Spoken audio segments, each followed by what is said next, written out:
This video is a virtual anatomy lecture series directed by Dr. Strategy using Anatomage table. The manipulation and the annotation was done by Dr. Mai by Truong. The English script was monitored and recorded by Ms. Soyeon Kim, the PhD candidate. You can learn human anatomy easily with SNUSD Knowledge Share Initiative. This video was recorded using Anatomage on an Asian male body. Since we are talking about the skull today, we only need to see the skeletal system. So I will go ahead and uncheck other systems and only select the head/neck and teeth. I've only selected structures that we want to see. The skull is the skeletal framework of the head of vertebrates, including human beings. It supports the musculature and structures of the face and protects the brain and some sense organs. Except for the mandible, all skull bones are joined together by sutures, synarthrodial joints.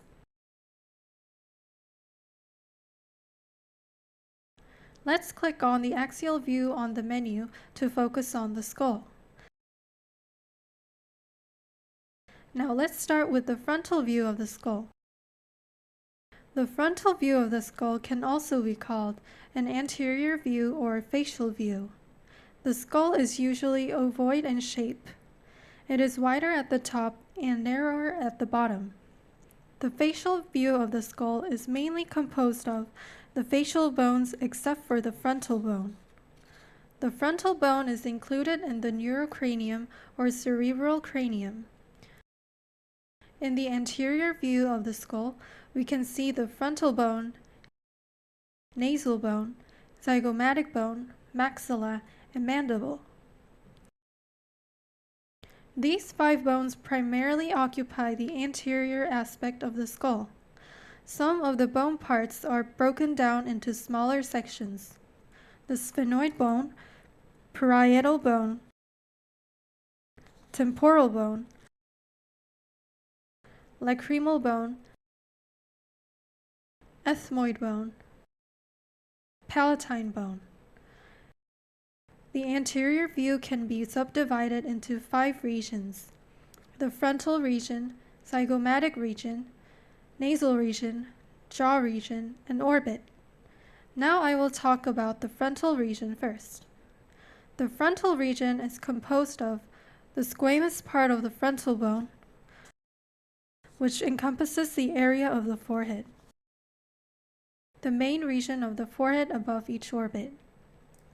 The superciliary arch is a ridge on the frontal bone above each orbit.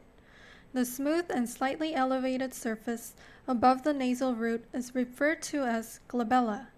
The glabella may show the remains of the interfrontal suture, which was originally located in this area as a fetus. The low bulgings on both sides of the midline of the frontal bone are known as frontal eminence. The frontal eminence is a rounded elevation located approximately 3 centimeters above the supraorbital margin. The superciliary arch is situated between the frontal eminence and supraorbital margin. The frontal bone connects with the 2 nasal bones at the frontonasal suture. It is marked by depression at the nasal roots. The point at the intersection of the internasal suture with the nasofrontal suture in the mid-sagittal plane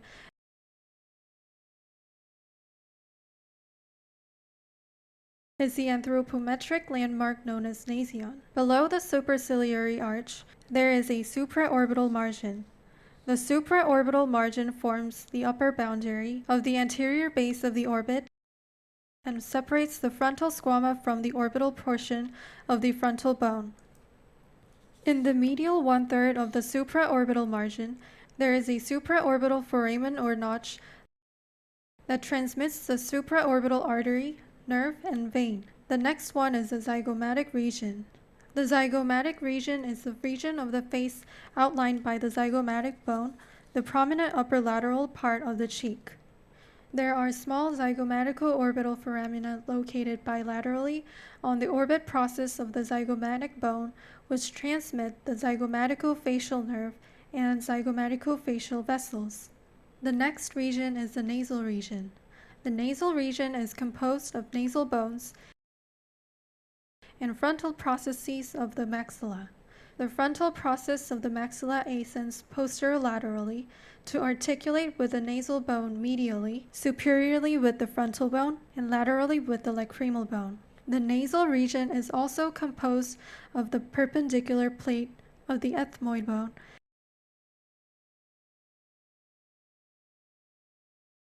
and finally piriform aperture. The anterior nasal aperture is piriform in shape, wider below than above, and bounded by the paired nasal bones and maxilla. The anterior nasal spine marks the upper limit of the intermaxillary suture at the lower margin of the anterior nasal aperture. It is palpable in the nasal septum.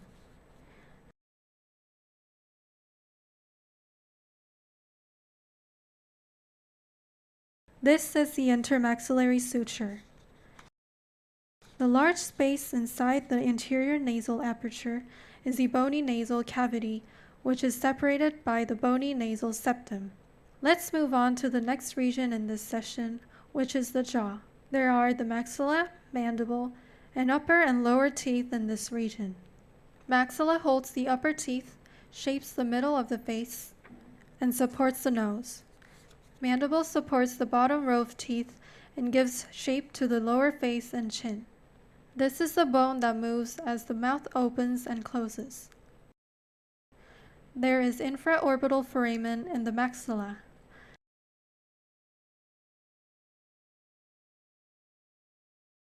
This is the infraorbital margin of the orbit. The infraorbital foramen is an opening in the maxilla located about 1 centimeter below the infraorbital margin of the orbit. This foramen transmits infraorbital artery and vein and infraorbital nerve, a branch of maxillary nerve. The alveolar process is the thickened ridge of bone that contains the tooth sockets on bones that bear teeth. On the maxilla, the alveolar process is a ridge on the inferior surface. It makes up the thickest part of the maxilla. Corresponding to the roots of these teeth are rounded elevations of the surface with intervening depression. We call them alveolar yolks. There is a short, thick zygomatic process of the maxilla which has an oblique upper surface that articulates with the zygomatic bone at the zygomaticomaxillary suture. The body of the mandible with its teeth can be seen in the lower part of the jaw region. In the midline, the chin is characterized by a mental protuberance, a raised vertical line that lies along the symphysial. At this location, the mandibular symphysis is the region where the two halves of the human fetal mandibular corpus are fused in the earlier stage of development. The mental protuberances extend laterally. Its base is depressed in the center but raised on both sides to form the mental tubercle. On the outside of the body of the mandible, a ridge projecting from the mental tubercle to the ramus of the mandible is called an oblique line. This line marks the attachments of the depressor labii inferioris, depressor angulioris, and some portions of the platysma muscles. Let's go to the last region in this session, the orbit. The orbit is the cavity in which the eye and its appendages are located. If we remove this part, we can see the roof of the orbit. The orbit is a pyramidal-shaped space that has 4 walls, a base, and an apex.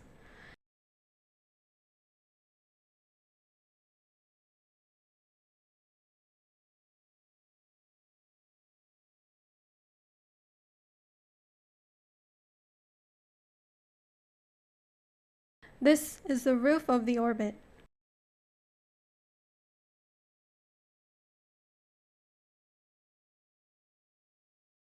Let's remove the frontal bone to see the inside of the orbit.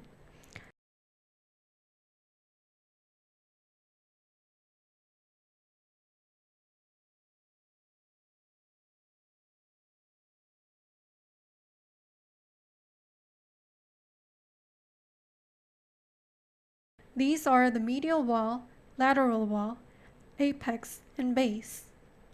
The orbital contents comprise the eye, the orbital, and retrobulbar fascia, extraocular muscles, cranial nerves 2, 3, 4, 5, and 6, blood vessels, fat, the lacrimal gland with its sac, nasolacrimal duct, the eyelids, medial and lateral palpebral ligaments, check ligaments, the suspensory ligaments, septum, ciliary ganglion, and short ciliary nerves. This is the floor of the orbit. The orbit is composed of 7 bones: the frontal bone, sphenoid bone, ethmoid bone, lacrimal bone, maxilla, zygomatic bone, and the small portion colored in blue here is the palatine bone. There are 2 important foramina or windows, 2 important fissures or grooves, and 1 canal surrounding the globe in the orbit. The roof of the orbit is formed by the frontal bone and sphenoid bone. The supraorbital foramen is located here. The supraorbital foramen contains the supraorbital nerve, artery, and vein. The infraorbital foramen is here, located in this maxillary area. As I said, it's above 1 centimeter below the infraorbital margin of the orbit. The infraorbital foramen contains the second division of the trigeminal nerve, the infraorbital nerve, and it sits on the anterior wall of the maxillary sinus. Both foramina are crucial as potential pathways for cancer and infections of the orbit spread into the brain or other deep facial structures. This is the lesser wing of the sphenoid bone. This is the greater wing of the sphenoid bone. The superior orbital fissure is formed at the junction of the lesser and greater wing of the sphenoid bone. It is a major pathway for intracranial communication, containing cranial nerves 3, 4, and 6, which control eye movement via the extraocular muscles, and the ophthalmic branches of cranial nerves 5 or 5-1. It houses the ophthalmic vein as well. The inferior orbital fissure here lies on the floor of the orbit, inferior to the superior orbital fissure, and it is bound superiorly by the greater wing of the sphenoid bone, inferiorly by the maxilla and orbital process of the palatine bone, and laterally by the zygomatic bone. Its function is not that important, although it does contain a few branches of the maxillary nerve, the infraorbital artery and vein. The optic canal lies between the 2 roots of the lesser wing and the body of the sphenoid. The optic canal connects the orbit to the middle cranial fossa, transmits the optic nerve and the ophthalmic artery, meningeal sheaths, and sympathetic nerve fibers. Other structures in the orbit include the anterior posterior ethmoidal foramen and the zygomatic orbital foramen.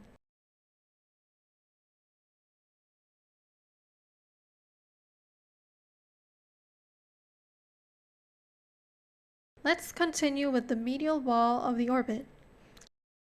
The medial wall of the orbit is nearly vertical and is formed primarily by the orbital plate of the ethmoid, as you can see here.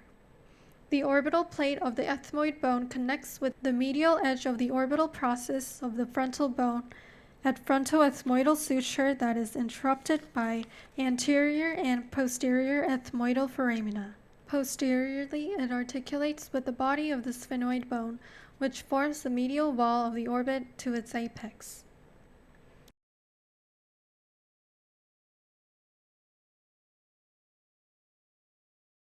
The lacrimal bone lies anterior to the ethmoid bone. It contains a fossa for the nasolacrimal sac that is limited anteriorly by the lacrimal crest on the frontal process of the maxilla. The floor of the orbit is usually triangular and is similar to the roof but smaller. The floor of the orbit is mostly formed by the orbital plate of the maxilla, which articulates with the zygomatic bone anterolaterally, and the small triangular orbital process of the palatine bone posteromedially. Anteriorly, it curves into the lateral wall. Posteriorly, it is separated from the lateral wall by the inferior orbital fissure. This is the inferior orbital fissure, which is separated from the lateral wall. This fissure connects the orbit posteriorly to the pterygopalatine fossa and more anteriorly to the infratemporal fossa. This is the infraorbital groove. The groove passes forwards and sinks into the floor to become the infraorbital canal. The lateral wall of the orbit is formed by the orbital surface of the greater wing of the sphenoid bone posteriorly and the frontal process of the zygomatic bone anteriorly. These bones meet at the sphenozygomatic suture. The zygomatic surface contains the zygomatico-orbital foramen for the zygomatico-facial and zygomatico-temporal nerves and the orbital tubercle. Let's talk about the sutures at the anterior view of the skull. First, there is the frontonasal suture between the frontal bone and the nasal bone. The frontomaxillary sutures continue from there like this. The internasal suture is here. Zygomatico-maxillary suture is located here and continues to the inside of the orbit.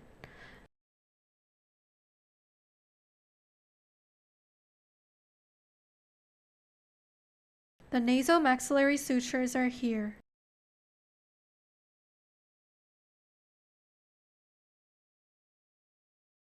The zygomatico-temporal suture.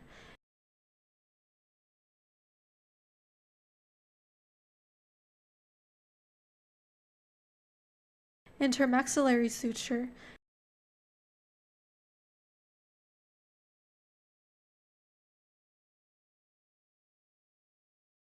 And finally, the frontozygomatic suture.